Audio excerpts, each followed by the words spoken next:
Hello and welcome to Bowtie Life, where we talk mostly about life in the garden. I'm Bowtie David. We live in Destin, Florida, now zone 9B, updated from 8B in the new growing zone maps. Today we are going to be looking at the May 2024 garden tours for the front and side gardens. And it is the first Saturday in May, and we're going to take a look in this video at the progress in the garden and also learn a little bit here later on about succession cropping. And I am learning this stuff, I'm figuring things out, and I thought I'd take you along to show you the progress. I'm very excited about what's happening. Coming up will be, of course, more of the garden tours. The two parts of this monthly garden tour that show the backyard will be coming up soon, and a few other videos will be coming out as well. As of this recording, I have several videos recorded that just need to be edited, and it takes me a while sometimes to get those edited. Be sure to subscribe to Bowtie Life on YouTube if you have not already done so already, so you don't miss a thing. Subscribing, of course, doesn't cost a thing. You just hit that subscribe button below the video and you help the channel grow. And videos do come out here on YouTube first. For those of you who have subscribed, you are my heroes. You've helped grow Bowtie Life what it is today. Thank you. Hi, I'm Bowtie Dave.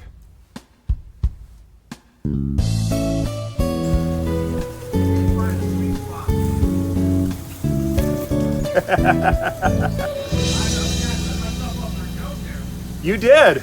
You really did. You didn't go there. I know. I'm on video right now. I wasn't sure how good it would be with the evidence. So you can hear in the background, we live right in the heart of old Destin, and we have neighbors out. They're doing things, and my neighbor across the street is working on his irrigation. Say hello, Matt.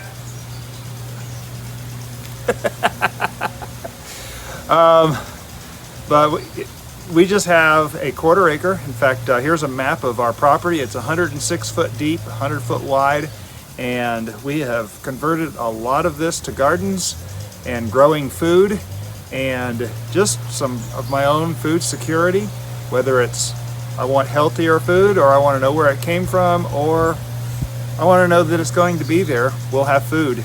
So that's why we do this. I've planted some new seeds. I talked about succession cropping, and I have tried to do this before, and I have not done well, to say the least. I think this is going to be the first time I do a really good job with my Thai yard-long beans growing behind my peas. And my peas, you may have seen a couple of videos on how we preserved our peas and over here in the arch trellis. And we've had a lot of success with that. And they're starting to fail. And you'll see here in a little while how they're doing. And there's new seeds that are already starting to come up, and it's time to start making way for the new seeds. As for our weather, we have had a very dry 4 months. And yes, 4 months. January, February, hardly any rain to speak of. March, we had 1 day of rain. April, we had 1 day of rain. And then May 1st, we had a nice little downpour. So far in May, we've only had 1 day of rain. And that's why we have to run irrigation here, which you can hear across the way. We have irrigation as well. My irrigation goes off every single morning at 5:35 a.m. and it will water the front on 1 day, and then it'll do the back the next day. And I've tried with less, and things start dying, so I'm still trying to figure out my organic content, my mulching, and everything else. So that's kind of what we cover on these videos. That's the kind of stuff. So if you're having trouble with it, be sure to have comments. Make comments and questions in the on this video. If you think of anything, don't hesitate. I always like hearing from people and hearing your experiences. Occasionally people give me good advice. I'm like, oh, well, that's a good idea. So that happens more often than you might suspect. So anyway, we're going to start off here in the same corner. I do these garden tours in the exact same order every time. This is my reference log for my gardens and the progress of how things go. I can't begin to tell you how many times every month I go back and look at where something was at this particular point in the month or in the year, and I want to know how much longer it's going to go. And so I will look back on these garden tours, and so I have them all in the exact same order, so I know exactly where to look in the video for whatever I'm going. Like these figs right here, there's got little figs here, and I can look back and see how big the figs were on various times of the year, and see when we started harvesting last year. Last year was the first year we did harvest these. But anyway, so I always go in the exact same order. We start over here in the southeast corner on the zombie wood chip pile, but before we go there, we have this map of the property. It's an aerial view of the front yard, and it was actually taken Christmas Day of last year. So the leaves on the sycamore tree, which are fully shaded right now, but in the winter, of course, there were no leaves on the sycamore tree, and you can see around better. But this map will be on the lower corner here of the video as we go along, and it's going to have this little icon here. The circle represents the camera, the arrow represents the direction the camera is facing, and so we will be able to you will be able to see where in the garden we are and where on the property we are. So back to the zombie wood chip pile, and there has been progress here. I'm very happy to say it has been slow progress trying to get rid of it. The city wants their sidewalk back, which is fully understandable, and this rests heavy on my heart. We will get this sidewalk cleared yet, if it's the last thing I do. Now, interestingly enough, I did notice that we have, and I've seen these growing here, this is a popcorn tree, I believe, and we don't have any popcorn trees around us, I don't think, except for at the equestrian center where I get my compost, which we use over here in the strawberry bed. I don't know, wherever it came from. These are little trees that are popping up everywhere, and as I dig them, I pull these out. They come out pretty easily, but some of these are growing quite aggressively. Oh, yeah, like this one here. Good roots on that one. So I like to get those out. They will, of course, all be out completely at some point. That leads us, of course, into the strawberry patch. The strawberry patch, which has kind of fallen into disrepair. I really wanted to get at least one row done by now, but it did not happen. That's part of where this zombie wood chip pile is going to go. There's lots of strawberry plants in here. In fact, if you look right down here in the middle here, there's one right there amidst all the dollarweed. That's what this all is. Dollarweed grows roots all along underground and pops up everywhere. So the weed fabric really does a good job of controlling the dollarweed for me. We actually have had a lot of strawberries in here, but we have not preserved a single one simply because we have been busy. In fact, we've been working for the past week on loquats. That one wasn't quite ripe, but it tasted good. We've been harvesting loquats in my fingernails. Of course, you can see here, look terrible. That's loquat fingernail from taking the seeds out of the loquats. So we've been a little busy for the past week, and it's just, you know, life happens. So nothing has happened in this yet. We've picked very few strawberries. We've preserved none. So I'm not sure what's going to happen with that, though. We do have all those little red solo cups under there. We've got over 50 plants just sitting there ready to go whenever we're ready. I did move my mint plant back in the middle because I know squirrels have been hitting my strawberry patch. The mint plant does help. slow down the squirrels some. It doesn't stop them completely, but it does slow them down. So that's what's with the mint plant in the middle here. And that is a chocolate mint, of course. It is growing strong. It was looking pretty thin not very long ago, and it's looking beautiful now. You can take and brush the weeds and sniff your hand. It is beautiful. Wish we had smell-o-vision for that. The pomegranate, all the pomegranates are just in full bloom. So many things are in full bloom this year. It's just hard to believe. We're gonna have a bumper crop this year, so I need to figure out what I'm gonna do with the pomegranates this year. I made jelly 2 years ago. Of course, last year we didn't have very many because of the Christmas freeze at Christmas of 2022, and it was a very bad crop for the pomegranates. But as with most things, they are doing a strong comeback. So here at the back of the strawberry patch, we have our single rosemary, which really needs to get trimmed back. And it just so happens I have in my pocket a pair of trimmers, brand newly cleaned. Looky there. I talked last time about how they were in sore need of cleaning. Well, they have been cleaned. Now, as far as this rosemary bush is concerned, we have a couple of tall, scraggly things. I really want this thing to grow thicker. And so all I'm going to do is I'm going to come down about that low and chop it off. And you can already see there's other branches here getting ready to come off. These will start to grow and become more bushy, become a thicker plant. I can do the same thing. Oh, I'm going to go ahead and right into here. And what will happen is there will be new branches growing back down in here. And the same thing over. In fact, you can see right here there's a new branch growing there already. I'm going to cut right above that. And this thing will grow out stronger, thicker, bushier.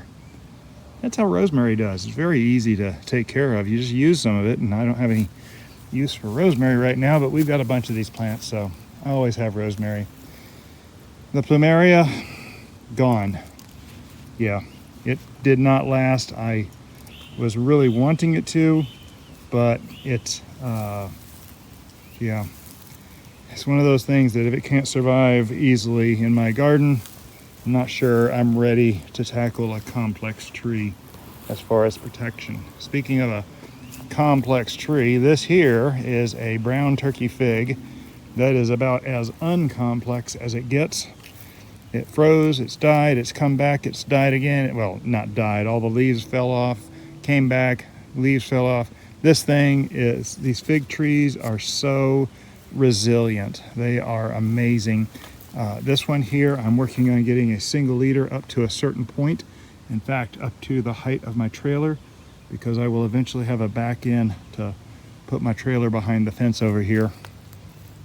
But I would like to be able to open the gate up to this tree, a new gate, not the gate we have right now, but open the gate up to this tree and not damage the limbs. So it'll need to be at least 6 foot to the first branch. I also plan to make it more like a lollipop so that it will have a few branches between the 6 and 8 foot mark.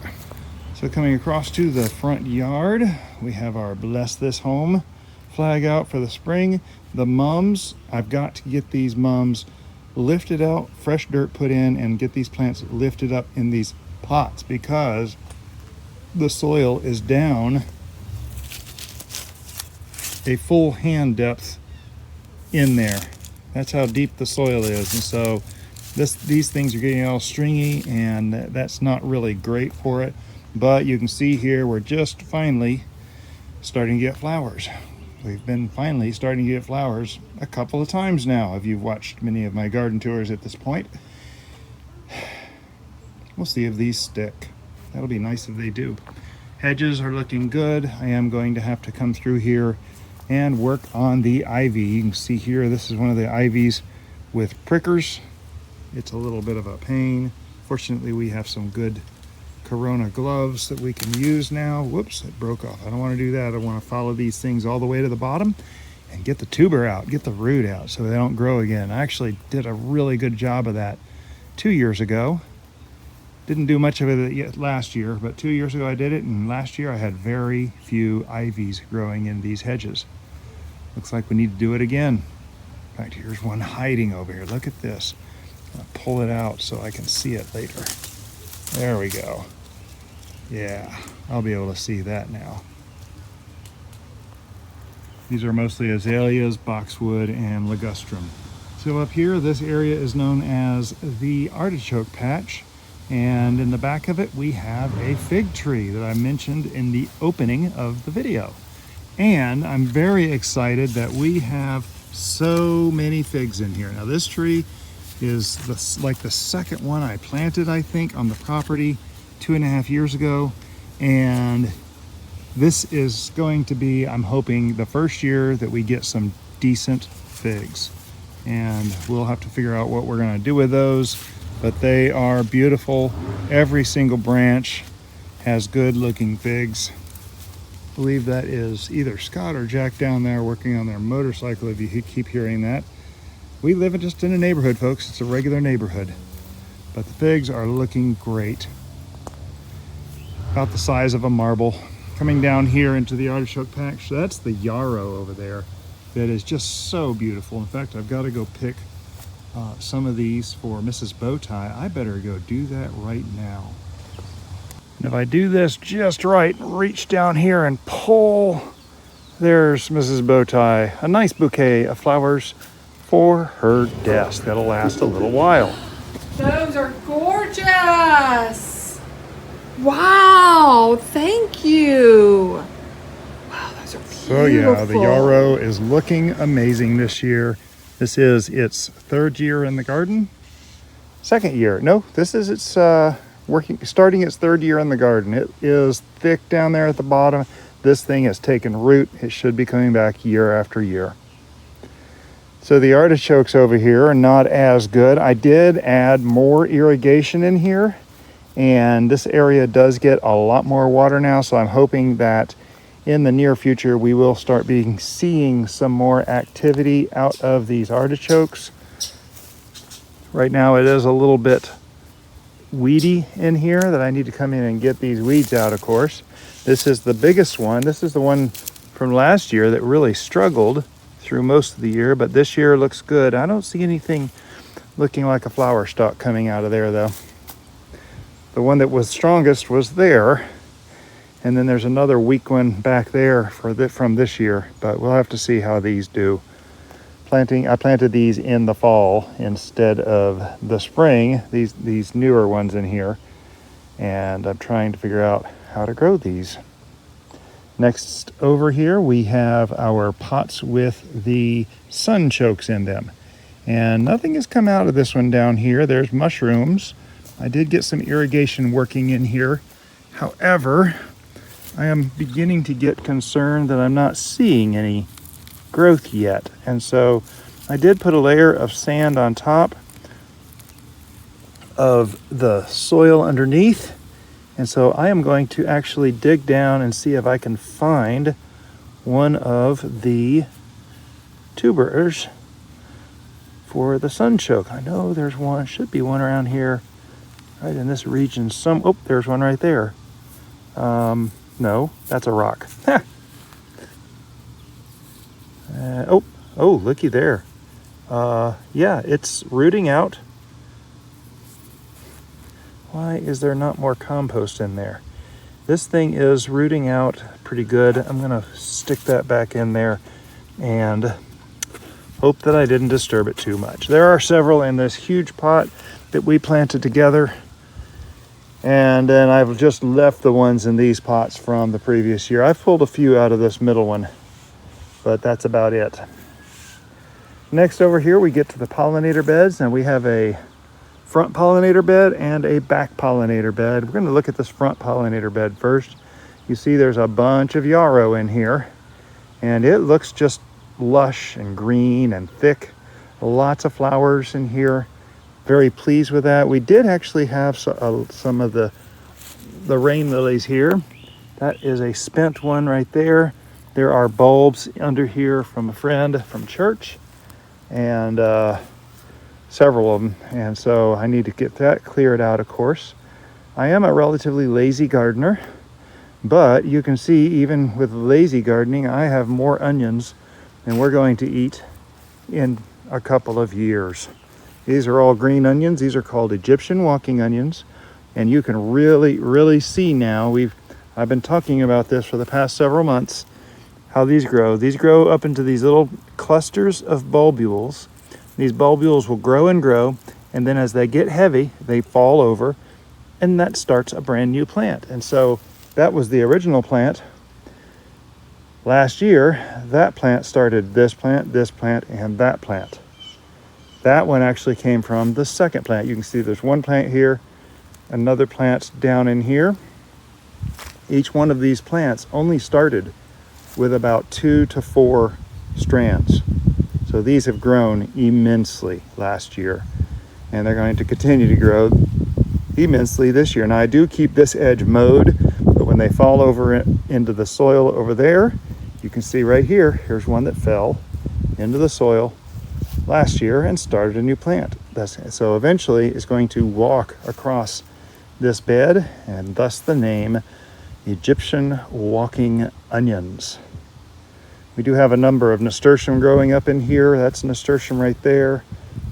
We have a couple more right there. That's a nasturtium flower. We have a few nasturtium flowers coming out. We're getting kind of buried over by the yarrow a little bit, but that's okay. We are encouraging community in this. We do have over there, have to look at the last month's thing for what that is. I can't remember. I'm going to learn that one. We did have a little bit of a travesty. This is our angel trumpet. It's a yellow flower that hangs down, looks like a bell. And the top right here broke off in one of our winds. Now I did come back and trim it clean, but if you'll notice, there's already a new branch growing here, a new branch growing down here. So it's already replacing it with 2 new branches. Now, this thing here is confusing me. I think this may be pokeweed, but I'm afraid to take it off. If you know that this is different, it looks different. See, now this leaf looks different than that leaf, but look at this leaf. This is confusing. That leaf looks very similar to this leaf. I'm just trying to figure out what this little sprout is over here, and if I should cut it out or not. Past our little gnome, we go across the walkway into the back pollinator garden. And of course, up here on the bird feeder, we have a lizard. Let me see if I can zoom in on that. He has disappeared. Never mind. He is a little bit So these big shy. tall stalks were the gorgeous amaryllis we had growing here. There's a few more back over there. There's a few buried down inside there now, but you'll notice that the zinnias are starting to take over. We have regular zinnias, we have double zinnias back here with lots more petals in them. I do like these double zinnias a lot, and I'd like to start encouraging more of these to grow. But even the regular zinnias are beautiful, and they grow prolific through here. We have a lot of Biden's alba through here. In fact, Mrs. Bowtie included in our spring and summer hearth decorations, mantle decorations, some white and yellow flowers because we have so many of these growing. This is a weed. The bees love it. It grows prolifically and it's pretty. So I encourage it to grow. Just a quick overview of the trees. I like to show the trees in here. Sometimes these get out of order. The sycamore has full of leaves. The 2 crepe myrtles are looking great. I'm still pulling sprouts off of the decorative pear tree we're moving. The pine is there. And of course, the palm tree is getting ready for more of its blooms. And that's a date palm, pindo date palm. The dates are edible, but they're kind of different. You have to do some different things. We have a video about what to do with those. And that of course brings us to the arch trellis in the top 2 tier gardens. We are going to actually end up with 5 of these. The other 3 have not been built yet, though this bed is on my to-do list right now and should be done anytime soon. But under the arch trellis with the shade cloth over it, you can see we have whole bunches of sugar snap peas. And these are beginning to fail. You can see I'm turning brown down here at the bottom and looking a little rough. And I promised in the beginning of this video that we would be looking at succession cropping. Now this is normal, folks. We're getting into warm weather. I don't think I talked about the weather yet. Yes, I did. I talked about how we hadn't had much rain. We're already getting into the mid to upper 90s on a regular basis. And with as little rain as we're getting, these things are kind of suffering, but it does get irrigated every other day. The heat is the worst part though for these peas. That's what will get these peas, is the summer heat. And they are a cooler weather crop. We've had these growing since, I don't know, when did we plant these? February? I can't remember, but they were good. We harvested a whole bunch of peas. We have two recent videos, in fact, shorts, how we harvested and preserved these, one with canning and the other with freezing and blanching them. You can see there's actually a number of pods left on them. I'm looking here for a nice big juicy pod that I can eat on camera here. I'm having a hard time. I've been picking a lot of these. This one's a little bit weathered. I am not saving seeds from this. This is not my preferred type of pea. Oh, here's a good one. Looking up here. See all those seeds are just bulging? That means those seeds are so ready to, oh, never mind. Here's the prize. Here's a whole bunch of prizes up here. I'm gonna eat one of these. So if you're a new gardener, or maybe you just haven't grown peas yet, now you can pick these younger when they're not so bulgy, and you can eat the whole thing. They have a bit of a string on them. In fact, if I break this off right here, you can see that string pulling off. That gets a little chewy. And as they mature and get more of a string on there, they're not as pleasant to eat. So you pull one string off of there and you open these up, and look at all the peas just lined up in there, ready to eat. And these are just delicious. These are not the frozen peas you get at the store. These are sweet, they're juicy. Oh, they're just,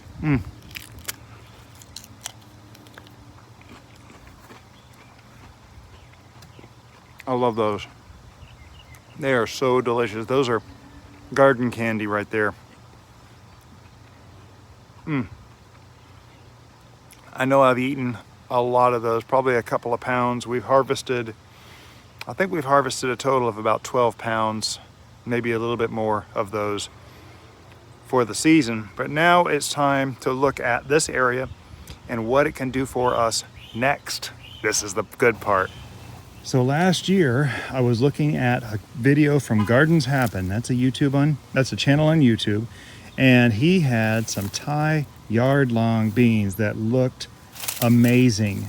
And I talked to him, we chatted back and forth through the conversation on the video, and he told me what they were, and so I went and ordered some of them right away from Rare Seeds, and rareseeds.com? Rare Seeds. Anyway, so what I have done about a week ago, underneath here, as I pulled out the weeds, which I didn't do at all, so it had a lot of weeds under there, but what I did is, as I pulled out the weeds, I planted the seeds of those Thai yard-long beans. Now, beans will grow in the heat of the summer. In fact, you can see one coming up right here. That's one of the beans coming up. There are some small ones like this. This is a little tiny one right there. And there are some bigger ones like this right here. See, this one's already getting regular leaves and it's beginning to look really healthy.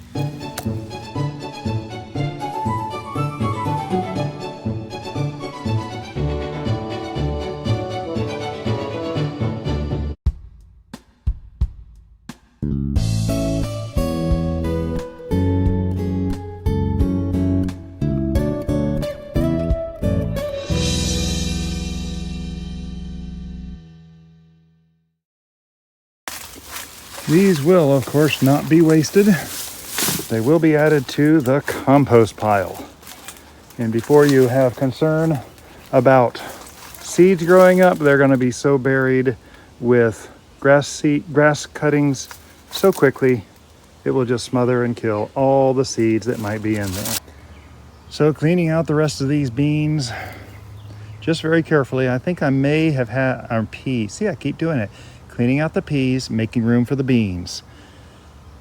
I think I may have had one minor casualty on the beans as I was trying to make room for them. But when all is said and done, we could have potentially what could be my most successful succession cropping ever. I'm very excited about that. Those little seeds that are just putting out their good leaves will be able to get the filtered sun and start growing. So the back third of this should be covered with beans of one kind or another. Well, the Thai yard-long beans as recommended by Gardens Happen. So over here in what will be one day the asparagus patch, we have had several shoots come up. We actually ate a few off of this. I am not sure, but I think this might be a female plant which does not put as many shoots out.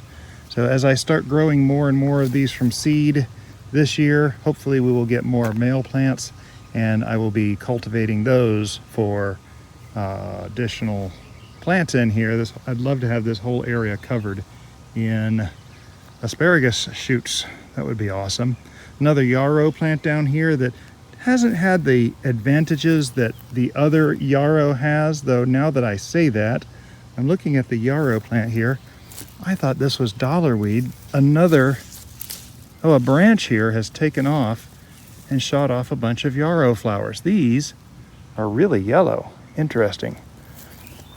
It's called a yarrow mix, so I don't know exactly what the colors of these things are supposed to be. Another pepper plant that's not coming back. We'll have to replant this grow bag in here. More amaryllis back on the back side over here. And of course, back here past the date palm tree, we have another chocolate mint, which is looking just lush. We have got to get in here and break up some of our chocolate mint. What's left of, and you can see this pile is reducing, was left of our horse muck compost. And then we come back to this long row of beautiful plants. Some of you with some more experience than me might know what these are. These are our potatoes. These are Yukon Gold potatoes. They are growing beautifully this year, and I have never had these flower yet, though I am looking very carefully right now for any evidence of flowering. I do not see any evidence, but these have never looked so beautiful. These potatoes, 9 bags of potatoes, there's 18 potatoes, 2 in each bag. One on, see there's the handle there. There's one on either side opposite the handle in each bag. Yukon Gold. Now this is a first early potato, which means it is kind of equivalent to a determinate tomato, where it grows a certain amount, it creates potatoes on a single layer and then spends its life and dies. What that means, this is not like those late potatoes that actually will grow potatoes on multiple levels, and so you keep mounding up the soil around the plant. These are not that type of potato. So you got to know whether it's an early or a late potato. There's first early and second early potatoes, and second early take a little longer to grow. These are supposed to be like 70 to 80 days. So these are going to be ready soon, and I will just let these grow. I mean, they're beautiful. They're lush. They have good irrigation. There's a head right there, and there's another irrigation head, boy, somewhere around in here somewhere. Oh, there it is. Another irrigation head here. They're getting great water. I'm going to be moving them under the sunshade that we're going to put up in part 3 of this garden tour. I already have some of the sunshade up, and we need more. So that's what we're going to do. Just down from the potatoes, we have our carrots, which are just looking wonderful. And we haven't been harvesting a lot of these, but you can see these are beginning to grow and get longer. We have different colors in here. We have orange, we have yellow, we have white, we have red. There's another couple of bags of carrots over here. Now, I planted these carrots a very long time ago. months ago, and this is far longer than they're normally expected to live. But the cool thing about carrots is you can actually store them in the ground and from whence they grew. Look at that. If I can get this pulled out of here. Beautiful carrots. Mrs. Bowtie is going to love those. But carrots are growing good. You can leave them there as long as you need to. They will eventually start to bolt. At that time, you need to make a decision to either let them bolt and collect seeds, or go ahead and harvest them. Now, one of these bags, this one right here, is a mix. If you let that bolt and go to seed, it could be cross-pollinated with those. I don't know what the seed would bring. Some of these are actually a single kind of carrot, and I would have to figure out which is which to maybe spread them out around the property to get them to grow correctly. Loquats. These are a whole bunch of loquats in a silly little plastic tray. I just dumped a whole bunch of seeds in this tray just to see what they would do. And these are loquat trees. And of course, you saw that recent video on the loquats. I harvested 90 pounds. Oh my goodness. That was so much loquat. But I love experimenting with these seeds. They're so fun. This is what I'm calling Arkansas mint. I'm beginning to suspect that it is spearmint. We do have a couple of citronella plants. Now I'm afraid this citronella plant has bitten the dust. I don't see, oh, do I see one leaf growing out down there? No, that's not coming from this. So this citronella plant has bit the dust. I do have another one over there that is looking beautiful. I have not trimmed back the old stuff, which is bad. Not supposed to do that. You're not supposed to let it grow like this. You cut out the old, make room for the new, so that the new stuff has space to grow. And I happen to have trimmers with me, so I am doing it now while I'm thinking about it. There's still some old stuff down in here. Let me see if I can get that one stem right there out. Oh, it smells so good though. Love the smell of citronella. It does keep the mosquitoes away. So I need to take cuttings from this and let it start a bunch of new plants for me, because that's how I got this plant. Got them from some cuttings from a friend, and I've just been propagating them ever since. Beautiful citronella. Smells delish.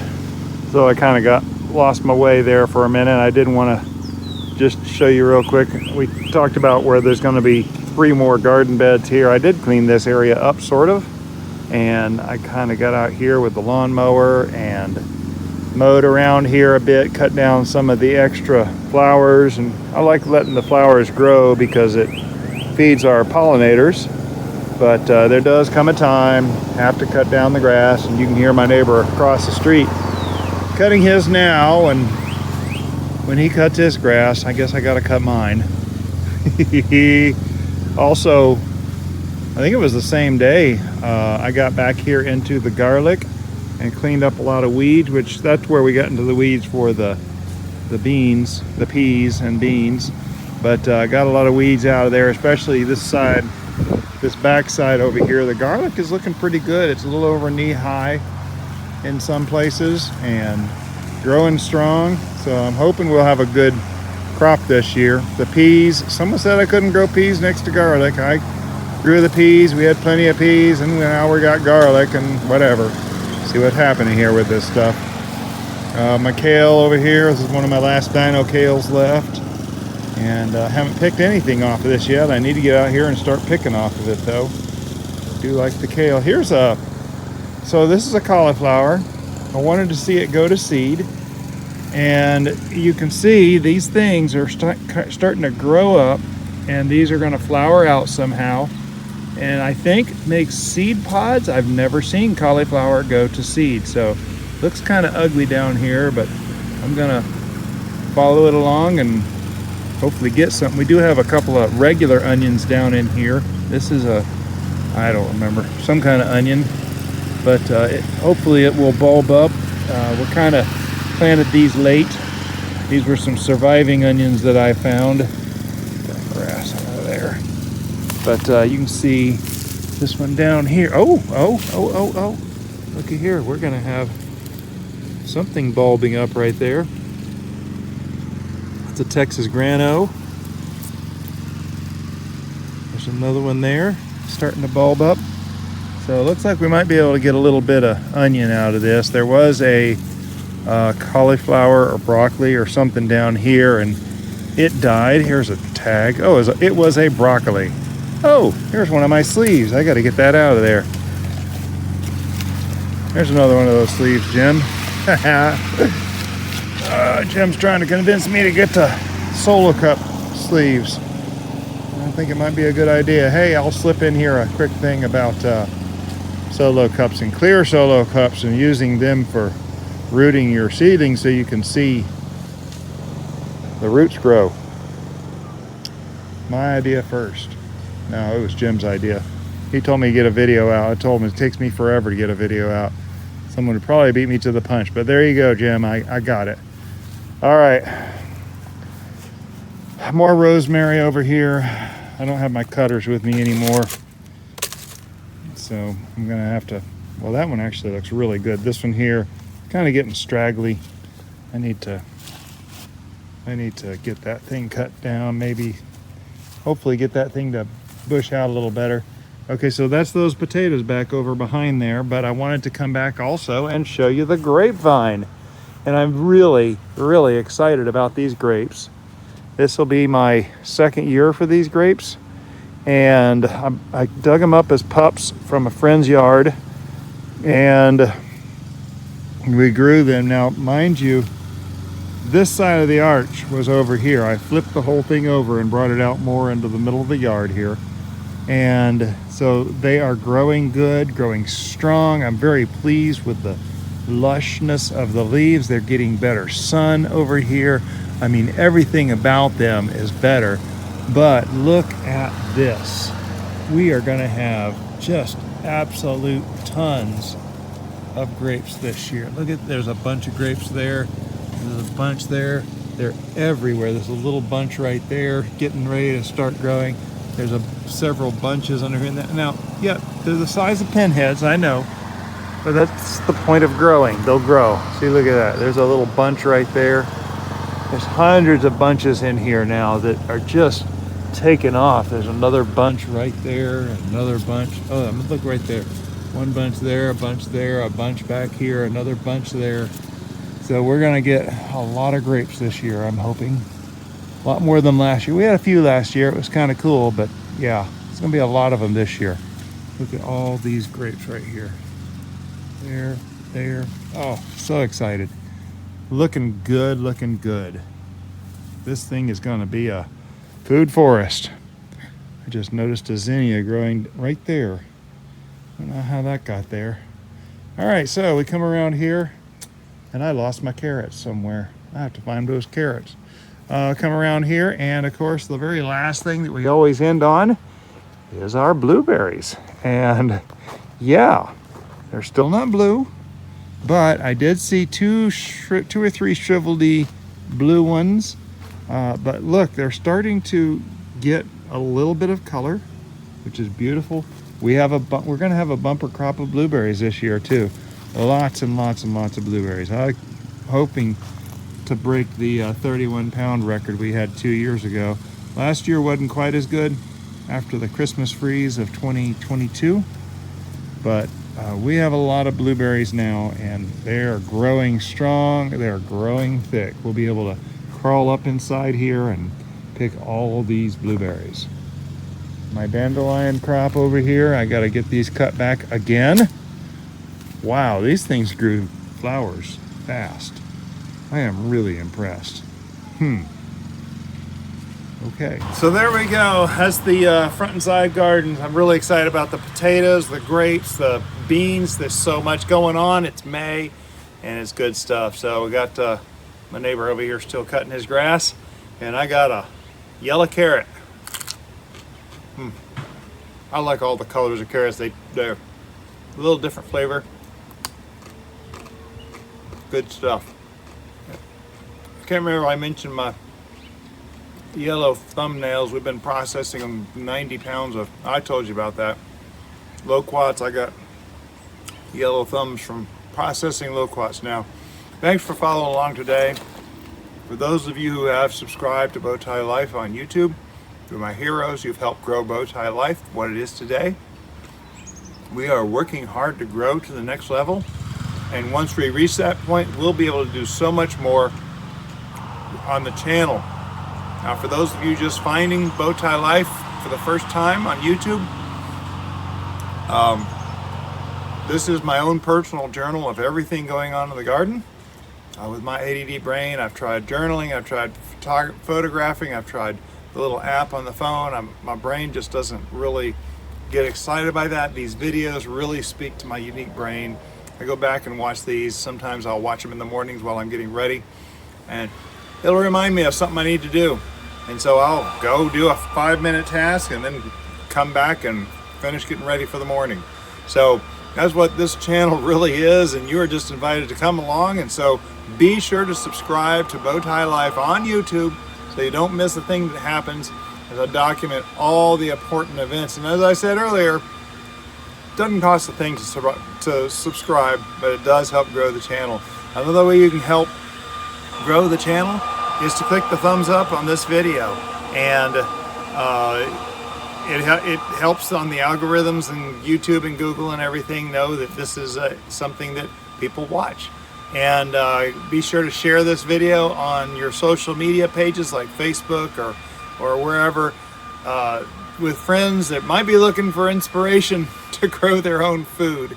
That's really why I put this on YouTube, because I hope that someone is inspired maybe to grow a single tomato plant. That's literally where it started for me. Someone gave me a tomato plant, and now we got all this. Thanks for joining. Y'all have a blessed day.